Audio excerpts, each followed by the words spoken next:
your life is on the line and you know that you're on an oxygen tank and they're going to put two in your head, see what you do. Because the bottom line is that me, I'm one person. I can never miss. Guy's not being loyal to you. How could you be loyal to him? Yeah. And whether you're your father or not. So, you know, but it's always been hard because it was my father. The word came down, this guy had to go. You know, we didn't know nothing about him until the last minute. And I liked him. I liked Billy. He was a nice guy, but... Welcome to the show. Welcome to this episode of Chattin with Staxx. I'm your host, Bill Staxx, and today I got Larry Rolla. What's up, Larry? Good morning. Good morning. How are you? I'm all right. So last week we talked about a lot of stuff, and today we're going to talk about your association with Nicky Barnes. Okay. Last week I left a lot of stuff out. You gotta remember that it's so difficult. See, like right now we're talking about Nicky Barnes. Nicky Barnes was a part of my life in the middle of complete turmoil, and it's very hard for your audience to understand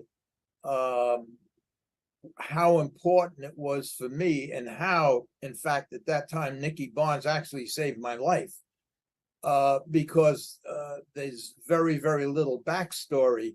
But I'll just say this, maybe 30 seconds, and then I'll get right into Nicky Barnes. I had a terrible, terrible gambling habit starting in 1971, and I was in the racehorse business. I was making a lot of money with the racehorses. I was fixing some races and doing what I have to do because to support my gambling habit, which was horrendous. I mean, during the football season, I was betting 20,000 a game, 40,000 a game, 20,000 with two different guys, and betting 10, 11 games every weekend. And so, and naturally, statistically, out of the 15, 16 games of football, the players only win 3 or 4. So you really have no shot. But you know, the chase is what gets you. You just keep chasing and chasing and chasing, and you think you can beat it. You're always looking to get even. And even though I was making a lot of money, and I was making the money fixing races because that gambling habit, which I won't get into, it caused me to lose over $1 million. And then I took a shot at the guys, and then I wind up owing $800,000. They made it a shot like loan, $16,000 a week in Vig. And I had a guy that I hooked up with, Tony Shula, who I met at Lincoln Downs, and I devised a plan through Con Erico, who was a jockey who knew all the top jockeys. And see, like I said, if I start getting into this, we'll be here till December. But I devised a plan where we would offer the top jockeys at Aqueduct and Belmont a lot of money. In other words, if you had the morning line favorite as a jockey at Aqueduct or Belmont, we'd give you $5,000 just to finish horse and third. And so if you had 3 or 4 horses and they were all morning line favorites, you get $15,000, and you'd be surprised that it worked. We made millions. The problem was my partner, Tony Shula. I set him all up. I set him up, and I set everything up. It was perfect. All he had to do was call me at noon every day. Well, in the beginning, the phone calls came on a regular basis. Then the following week, they came every other day. Then the third week, they came every third or fourth day. And then there was times where he just would disappear. Now, I had my own stable of horses. I was doing my own thing. I couldn't go chasing this guy. But he was putting me in a bad spot because I was using that money to pay the VIG loans and everything else I had to do. So when he stopped calling, which was 2 or 3 times, one time I had Frank Collada go after him with a couple of his guys, and then he behaved himself. And he behaved himself for about 3 or 4 months because they stayed with him, and then we made a lot of money again. And then he, Tony Schuler, Frank Collada's guys went back, and he started the same nonsense again. So now, after about a week or 2 weeks of him not calling, I started to get myself jammed up again, and everything was starting to cave in. And I really didn't know how to go about it, because Kabert, the one guy, the Jewish guy, Barney Cutler, who I owed the money to, he wasn't that bad. He was an old Jewish guy, retired from the Meyer Lansky mob. But Kabert was a complete raving lunatic. He killed 17, 18 guys. He just was a bad guy. And he was Gotti's button guy in New Jersey. And he didn't want to hear any excuses. He didn't want to know anything. And so things were getting serious, where I was in serious jeopardy of not making my VIG payment that week. And all of a sudden I got a call one day. Well, a friend of mine called me. He says, "You coming to the Concord tonight?" And I said, yes. He was the maitre d' at in the showroom at the bar, in the bar. And I got there, and he says, "Listen, there's a couple of neighborhood friends of mine that are here, and they can't get rooms. They can't get seats at the Raleigh. They're here to see Natalie Cole's first ever opening, show. First time she was ever on the road. I think it was 1974, 75. That was her first time ever. And her opening thing was at the Raleigh Hotel. Well, Nicky Barnes and Robbie and Leon, they all, and Jazz, and they all came up there, and 4 big black guys, and there were no rooms. Well, that's what they said. They had no rooms. There was no room in the showroom. There was no rooms, no place in Monticello for them. So my friend said, "They're good friends of mine, see what you could do." And the reason he asked me was because at the time I had racehorses with the owners of them hotels, Manny Halbert, who owned the Raleigh Hotel, Bobby Parker, who owned the Concord Hotel.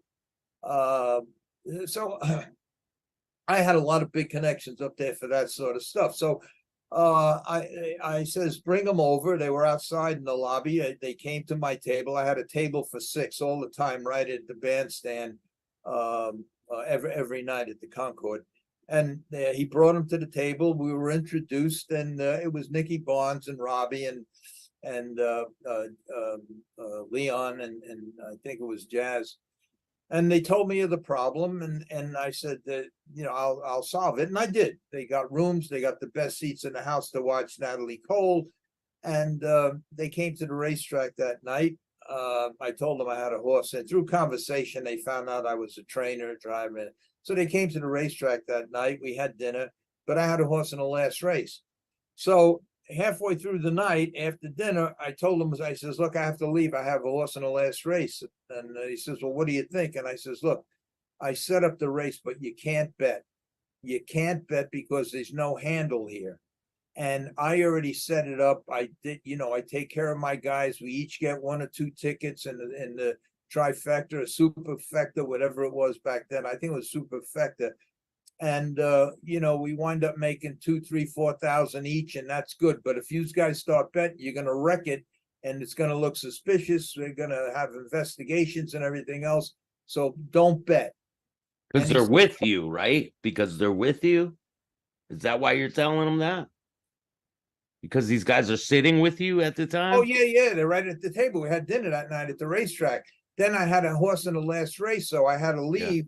Right after dinner, I went into the paddock, and they asked me, "Can that horse win?" And I says, "Look, you can't bet." And then I told them the reason why, because there's a small handle here, and I already bet for me and the other drivers, and you would screw everything up, and they'd be an investigation. So anyway, he said, "Okay." He says, but I want to see you after the race. I have something that might interest you. So I says, I'll meet you at the Concord. So that's what happened. I met him at the Concord.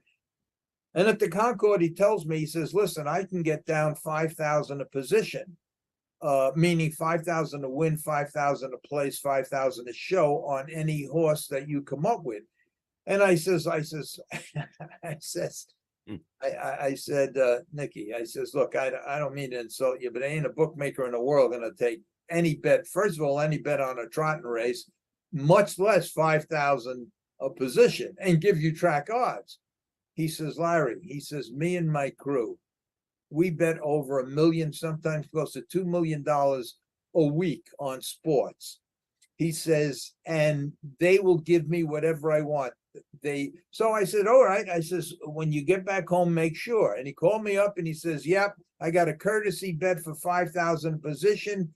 Call me with a horse. We'll go partners. You'll get 2,500. I'll get 2,500. So that's what I did. But that situation was a little different than just fixing a race. Fixing a race, and I'll say it in layman terms so anybody can understand it. Let's say there are 8 horses in a race, and I pay 4 of the drivers to stay out of it, to say worse than third. So I'd say we're boxing the trifecta. Box means you take 4, the remaining 4 that I didn't pay to stay out of it, and take them numbers and just box them. So no matter what combination comes in, you win. So what I'm going to do now, that's completely eliminating the gamble from gambling, eliminating 4 horses from the field, and boxing the other 4. How do you make the horses slow down to be in third or something? Like, how do you make the horses not run as fast? Well, let's say me and you, we had both I had my dog on a leash and you had your dog on a leash, and I says, I'll bet you $1,000 that I can beat you or whatever. And then I would tell my friend to bet 10,000 that you beat me. And all I have to do to win my bet is for me not try to beat you. And just as we're running, hold my dog back and let you just get away. Now, and that's a simplified version of it, but has there ever been times where the horse takes off and you're like, well, there's times when you run over the money, where it's impossible, because sometimes you put yourself in a position, or you find yourself in a position where you're sitting third because of how the race went, and you're going down the stretch and you can't really lean straight back or fall off. So you run over the money, but you make it up the next time. These are things that happen sometimes. I had to find a different plan, because now I couldn't pay 8 guys, 7 guys in an 8-horse race not to win. So I had to figure out a scheme how to just get winners. So what I did was, I had a stable of maybe 30 horses at the time. And when you bring a horse into the paddock to race, they have an equipment guy, a tattoo guy. He comes and checks the tattoo and checks it to make sure that that's the horse that you're racing. So to give you an example, and I'll use claiming races, even though it was never a claim, it was a condition race, but that gets to be complicated. You wouldn't understand it.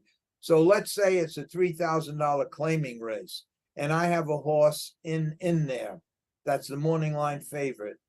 And so what I do is I would take a real good horse, say a $20,000 claimer that looks similar to the $3,000 claimer, and I would bring him in the paddock in place of the cheaper horse.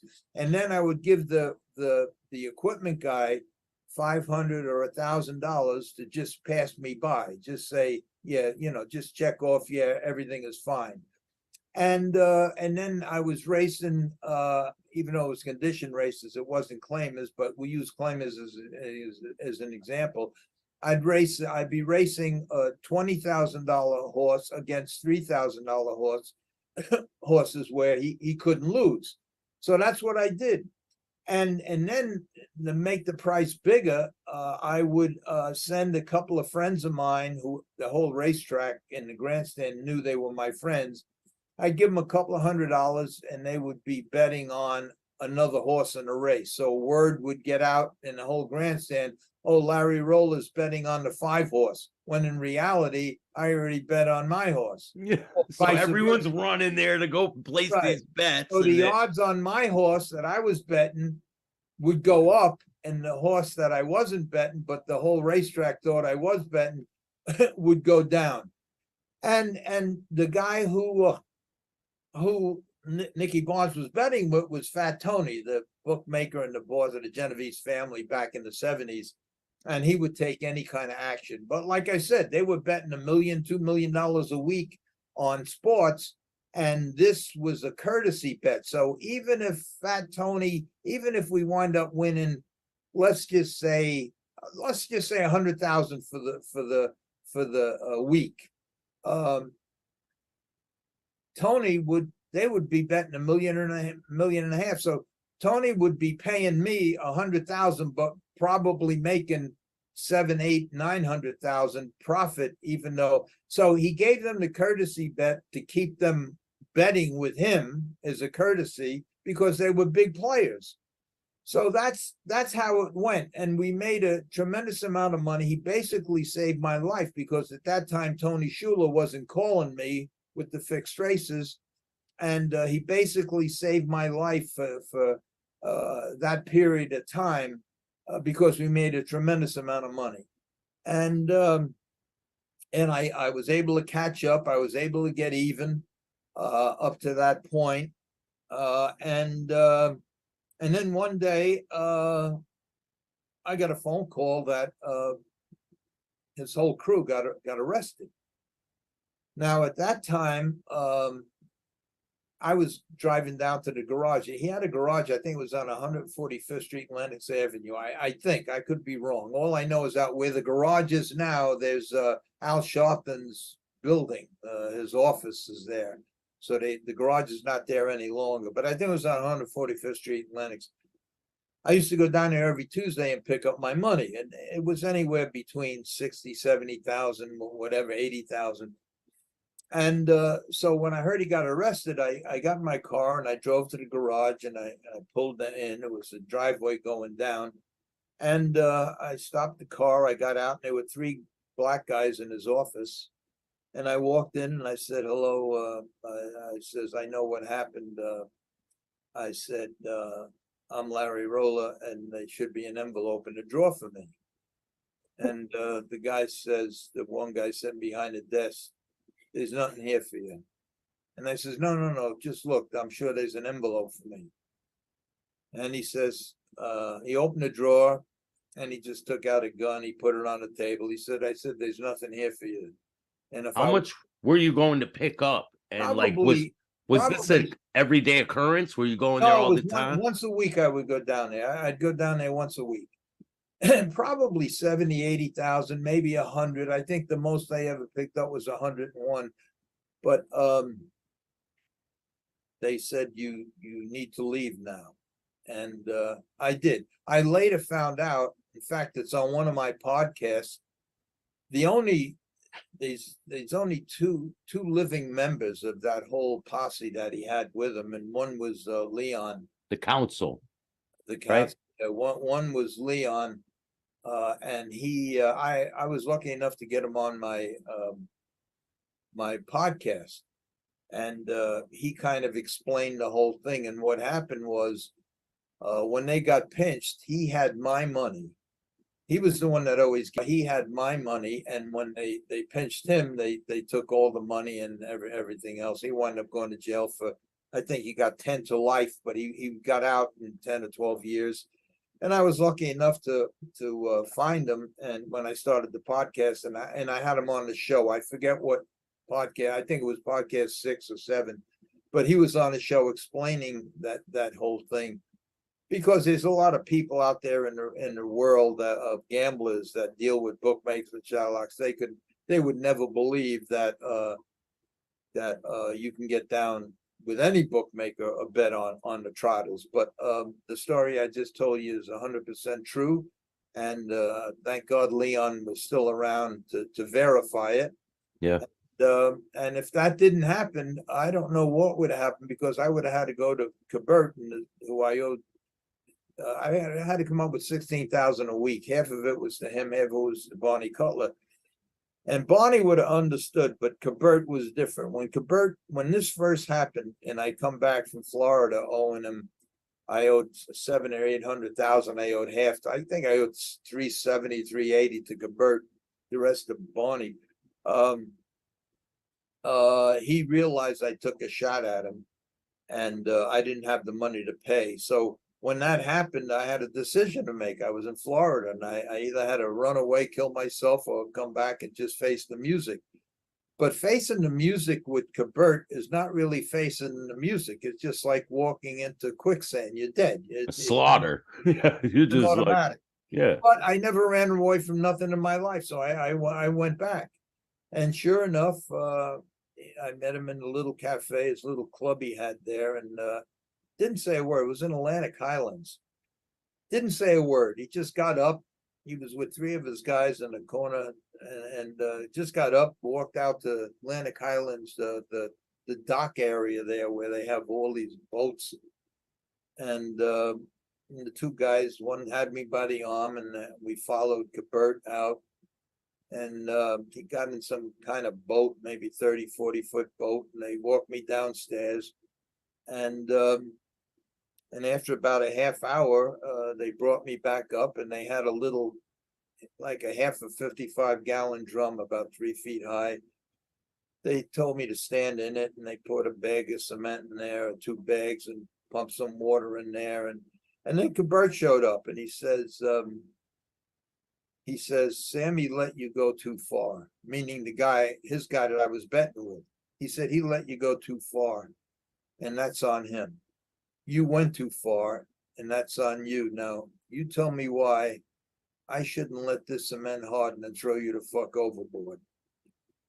And I says, well, I could pay. He says, you got over $1 million of my money already. It's not, I took a shot, but I could pay. And he says, you could pay? All right, I'm going to make this money you owe me a Shylock loan. 2 points every week. You come and you see Sammy every week, and you give him, I think it was 7,200. You give him 7,200 every week. The first week you miss, you'll be right back here, and that'll be the last time you come here.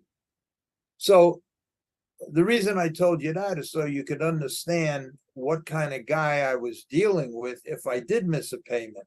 That's why when Nicky Barnes showed up, I did him a favor, but he basically saved my life.